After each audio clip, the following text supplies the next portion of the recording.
মেয়েছো কাকে বলে দেখো, মাছ ধরতে যায় দেখো, ছিপ ফেলতে পারে না, মাছ ধরে বসে আছে। এটা হচ্ছে আমাদের অয়ন বাবু, মুখটা দেখো, মুখ দেখাবে না বলছে, দেখো অয়ন বাবু মাছ ধরা স্পেশাল লোক। ওর আটা এই চলে এসেছে, খাদ্য খাদ্য, মাছের খাদ্য। এটা জলে ফাঁসি দাও। তো কি মাছ ধরেছেন বাবু বলুন, ওটা কি মাছ? মাছের নাম ভুলে গেছে, মাছ ধরতেছে শুধু, জানে না।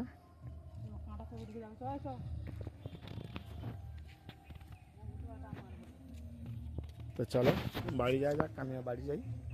তোমরা ভিডিওটা দেখতে থাকো, ভালো লাগে লাইক কমেন্ট শেয়ার সাবস্ক্রাইব করতে ভুলবে না। ওই ধরছে, ফের একটা ধরেছে দেখো। আমি বাড়ি যেতে যেতে আবার ফিরে এসেছি মাছের ভিডিও করবো বলে।